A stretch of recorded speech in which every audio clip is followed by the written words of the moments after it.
So now we're going to do a side-by-side comparison of what's happening during the phases of mitosis. So again, over to the left, we see the occurrences in a plant cell, and over to the right, we see the occurrences in an animal cell. You might want to focus mostly, though, on the center to see exactly what's happening. So if we start at the beginning, this would be a cell in interphase. And in interphase, if you look at the cell under the microscope, you don't really see a lot of very distinct genetic material. So that's what the artist is trying to show here by just kind of having the genetic material fuzzed out. You do have what are called centrosomes, which contain centrioles, which will form the spindle apparatus, which is going to be made up of protein filaments called microtubules, which will separate out the genetic material. Again, mitosis begins at prophase. So in early prophase, we start to see the genetic material because it's condensing so that it can be divided without basically being lost or torn apart in the process. So as we go from interphase to early prophase, scientists distinguish that as early prophase because they can start to see the chromosomes condensed in the genetic material. As prophase continues, notice you get a better picture of the genetic material, especially compare here with early prophase of a plant cell with prophase of a plant cell. These pinks are the chromosomes that you can really see very well. And also during prophase, as we progress, notice that our centrosomes start separating and moving to opposite sides, which are known as the poles. And our nuclear envelope is becoming less and less distinct. And that's because we need it, in essence, to segment or go into pieces so that the protein filaments from the centrosomes, specifically the centriole regions, can attach to our chromosomes. So notice as we're going towards metaphase, so you can kind of imagine this is a late prophase going into metaphase, we see our centrioles are at the poles and our spindle apparatus is forming and starting to attach to our genetic material so that it will eventually align it at the equator of the cell. So here we can see at metaphase, our genetic material is aligned at the equator of the cell, and animal whitefish blastula gives you a very clear picture of this. So notice too how the genetic material is aligned. It is aligned so that we can separate each chromatid. So remember, this was one chromosome made up of two chromatids held together by the centromere. So we can separate each chromosome into its individual chromatids.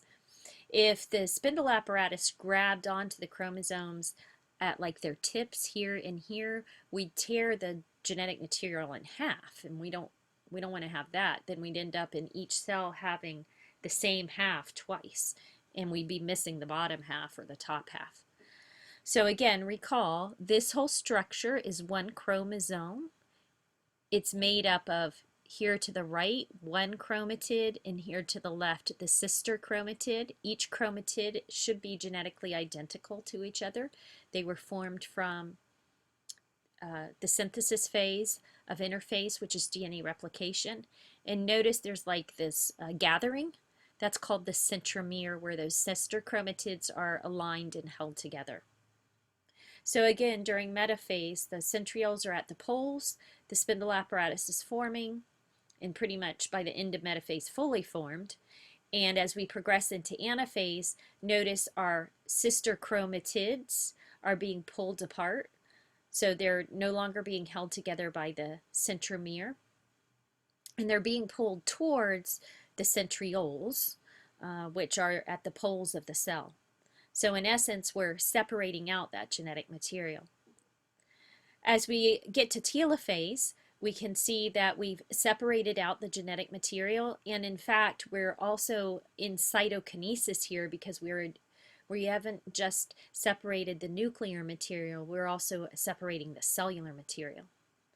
So now if we go back to where we started, we had one long pink, one short pink, one long red, one long blue, one short blue.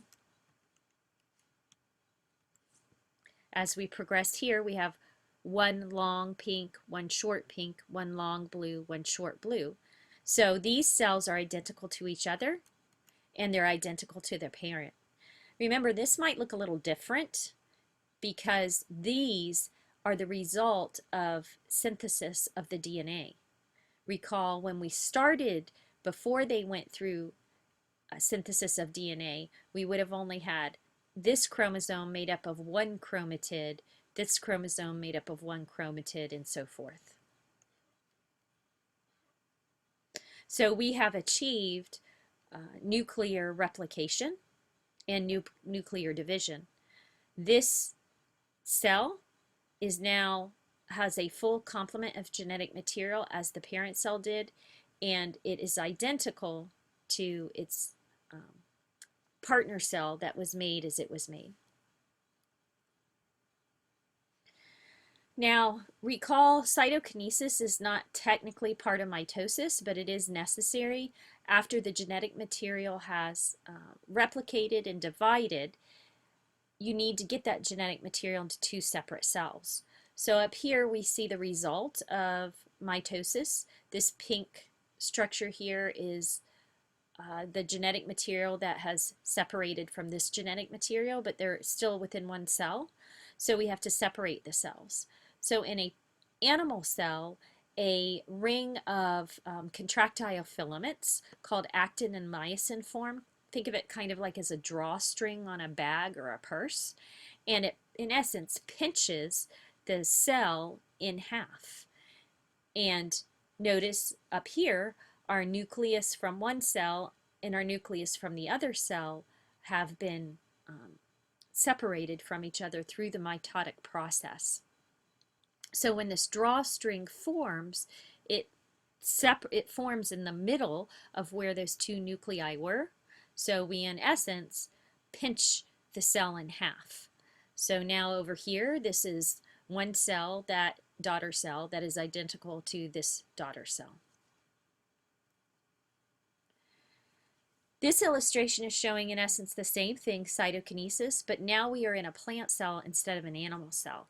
And because a plant cell has a cell wall, which this artist is representing as this light blue, you can't just pinch the membrane in half, because then you'd have two cells in one wall, and that's not going to be effective. So again, these pink structures are the two nuclei that are beginning to reform. The pink are the chromosomes, and then we're going to have a nucleus reform around it. And we need to separate the cells. So in a plant cell, because of the cell wall, vesicles start clustering at the metaphase plate, which basically is the center part of the cell where during metaphase the genetic material was aligned. And those vesicles then start to merge together. And this is forming what's known as a cell plate.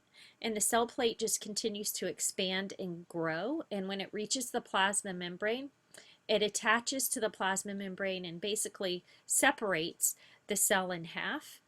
And then a cell wall will form, and your end result is two daughter cells identical to each other and to the parent cell. So unfortunately, things can go wrong in cell division.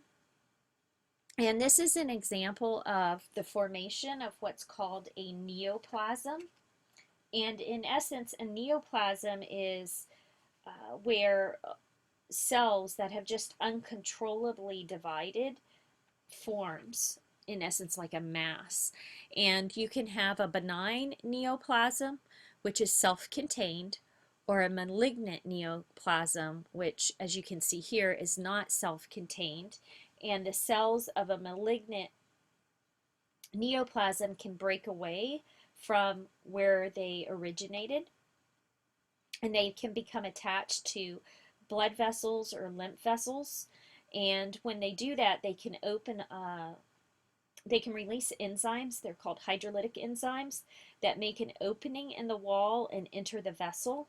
And then once they enter the vessel, they can travel within the lymph fluid or the bloodstream and take up residence in another part of the body of the organism. And this process then is called metastasis. So the neoplasm has metastasized.